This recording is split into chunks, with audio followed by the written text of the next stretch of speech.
Hi hello friends, welcome to the G K smart circle YouTube channel.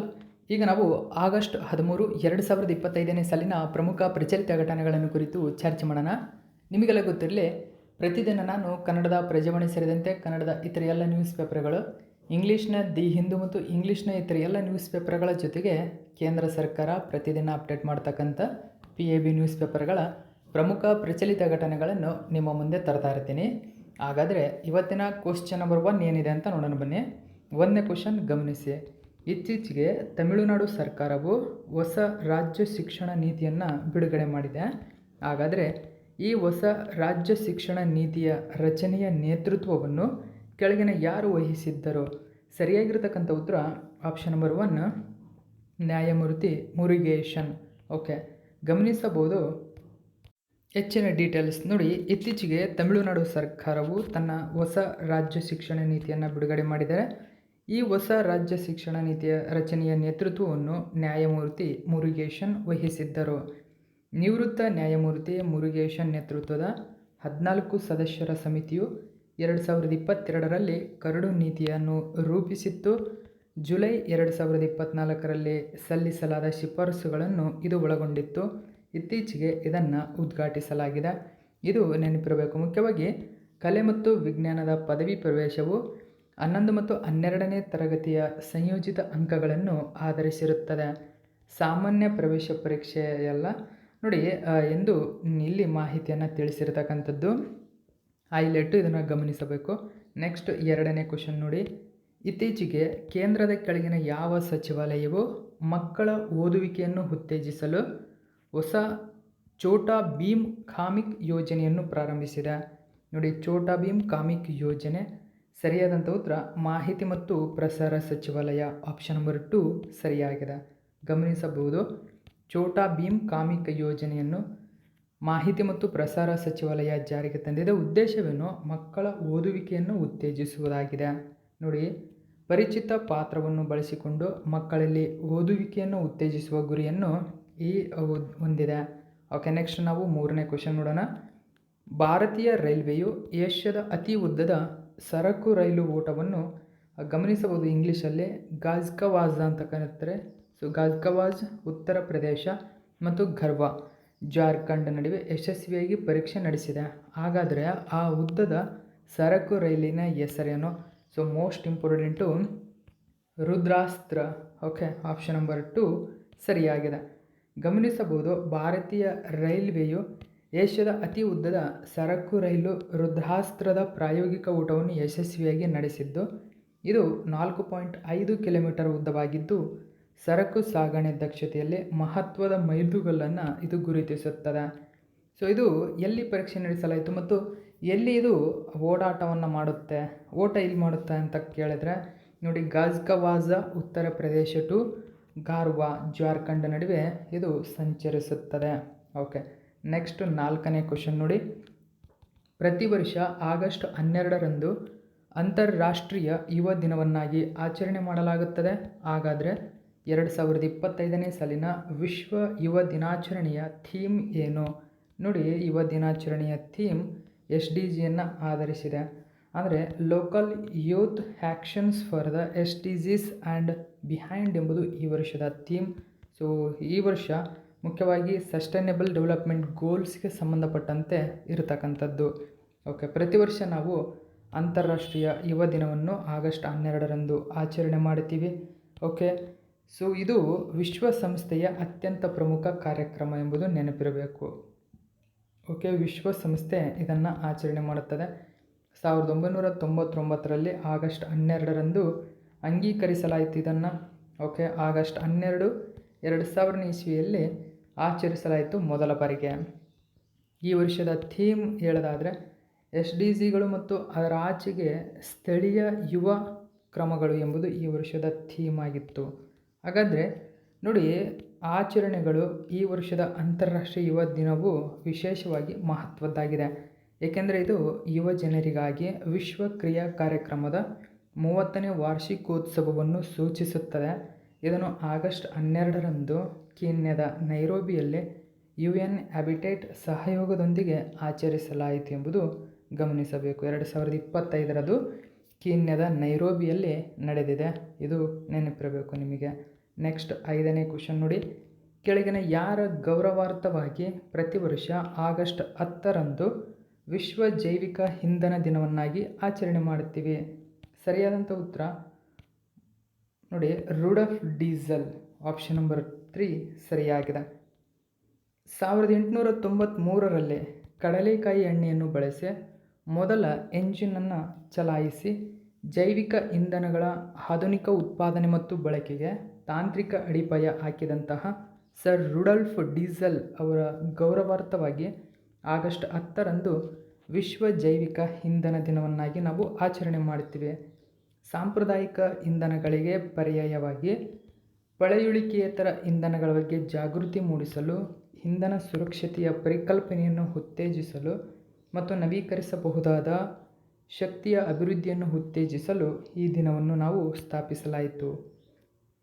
ಭಾರತದಲ್ಲಿನ ಪ್ರಮುಖ ಜೈವಿಕ ಇಂಧನ ವರ್ಗಗಳು ಯಾವ್ಯಾವು ಅಂತ ಕೇಳಿದರೆ ಬಯೋಎಥೆನಾಲ್, ಬಯೋಡೀಸೆಲ್ ನೋಡಿ, ಲಿಗ್ನೋಸೆಲ್ಯುಲೋಸಿಕ್ ಫೀಡ್ ಸ್ಟಾಕ್ಗಳಿಂದ ಅಂದರೆ ಕೃಷಿ ಮತ್ತು ಅರಣ್ಯ ಉಳಿಕೆಗಳು. ಸೊ ಇದು ಜೈವಿಕ ಇಂಧನದ ಪ್ರಮುಖ ಮೂಲಗಳು. ಓಕೆ, ನೆಕ್ಸ್ಟ್ 6ನೇ ಕ್ವಶನ್ ನೋಡೋಣ. ಇತ್ತೀಚೆಗೆ ಕೆಳಗಿನ ಯಾವ ರಾಜ್ಯ ಸರ್ಕಾರವು ಸಾಮಾಜಿಕ ಮಾಧ್ಯಮ ದುರುಪಯೋಗವನ್ನು ಮೇಲ್ವಿಚಾರಣೆ ಮಾಡಲು ಗರುಡ ದೃಷ್ಟಿ ಯೋಜನೆ ನೋಡಿ ಗರುಡ ದೃಷ್ಟಿ ಪ್ರಾಜೆಕ್ಟನ್ನು ಪ್ರಾರಂಭಿಸಿದೆ? ಸರಿಯಾದಂಥ ಉತ್ತರ ಮಹಾರಾಷ್ಟ್ರ. ಆಪ್ಷನ್ ನಂಬರ್ 2 ಸರಿಯಾಗಿದೆ.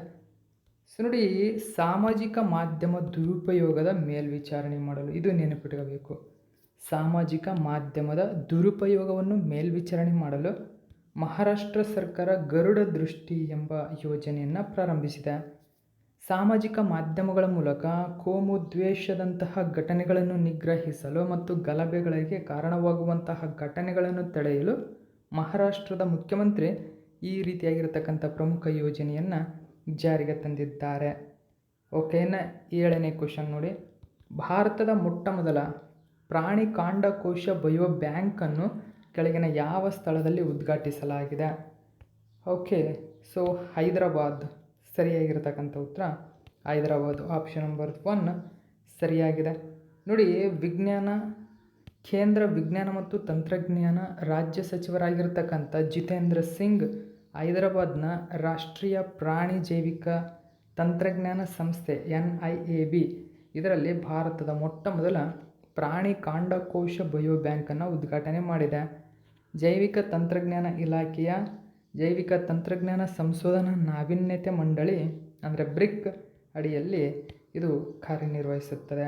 ಬಯೋ ಬ್ಯಾಂಕ್ ವಿವಿಧ ಪ್ರಾಣಿ ಪ್ರಭೇದಗಳಿಂದ ಉತ್ತಮ ಗುಣಮಟ್ಟದ ಕಾಂಡಕೋಶಗಳನ್ನು ಸಂಗ್ರಹಿಸುತ್ತದೆ ಮತ್ತು ಪಶು ವೈದ್ಯಕೀಯ ಚಿಕಿತ್ಸಾಲಯಗಳು, ಸಂಶೋಧನಾ ಸಂಸ್ಥೆಗಳು ಮತ್ತು ಉದ್ಯಮಕ್ಕೆ ವೆಚ್ಚ ಪರಿಣಾಮಕಾರಿ ಆಗಿ ಸಂಸ್ಕೃತಿ ಮಾಧ್ಯಮವನ್ನು ಇದು ಪೂರೈಸುತ್ತದೆ ಎಂಬುದನ್ನು ಗಮನಿಸಬೇಕು.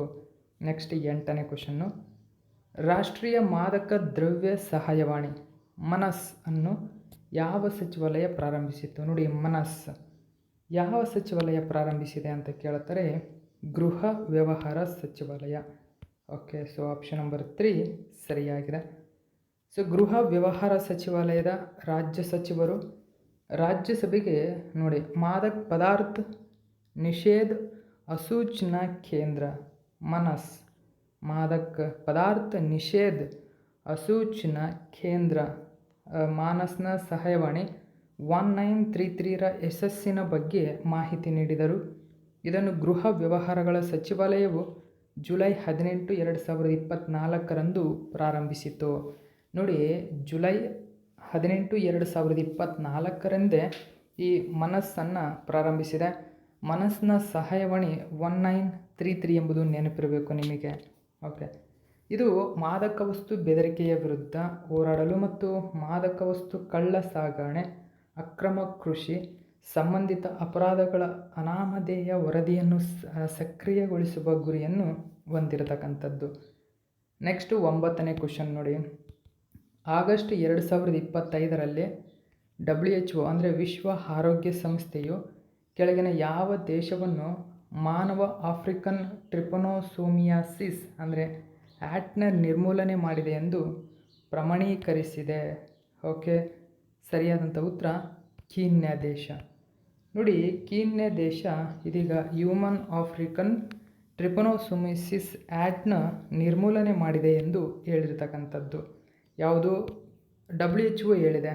ನೋಡಿ, ಇಂಪಾರ್ಟೆಂಟ್ ಆಗುತ್ತೆ ಈ ಒಂದು ಕ್ವಶನ್. ಹಾಗಾದರೆ ಈ ಆ್ಯಕ್ಟ್ ಎಂಬುದು ನೋಡಿ ಸ್ಲೀಪಿಂಗ್ ಸಿಕ್ನೆಸ್ ಎಂದು ಕರೆಯುತ್ತಾರೆ ಇದನ್ನು. ನೋಡಿ, ಇದನ್ನು ಅಂದರೆ ಏನು ಹ್ಯೂಮನ್ ಆಫ್ರಿಕನ್ ಟ್ರಿಪನೋಸೋಮಿಯಾಸಿಸನ್ನು ಸ್ಲೀಪಿಂಗ್ ಸಿಕ್ನೆಸ್ ಅಂತ ಕರೀತಾರೆ. ಅಂದರೆ ಇದು ಸೋಂಕಿತ ಟ್ಸೆ ಎಂಬತಕ್ಕಂಥ ನೊಣದ ಕಡಿತದಿಂದ ಹರಡುವಂತಹ ಪರಾವಲಂಬಿ ಕಾಯಿಲೆಯಾಗಿದೆ. ನೋಡಿ, ಟ್ಸೆ ಎಂಬತಕ್ಕಂಥ ನೊಣ ಇದೆ. ಆ ನೊಣದ ಕಡಿಯುವಿಕೆಯಿಂದ ನಿಮಗೆ ಸ್ಲೀಪಿಂಗ್ ಸಿಕ್ನೆಸ್ ಅಥವಾ ಹ್ಯೂಮನ್ ಆಫ್ರಿಕನ್ ಟ್ರಿಪನೋಸೋಮಿಯಾಸಿಸ್ ಅಥವಾ ಹ್ಯಾಟ್ ರೋಗ ಉಂಟಾಗುತ್ತದೆ. ಇದೊಂದು ಪರಾವಲಂಬಿ ರೋಗವಾಗಿದೆ.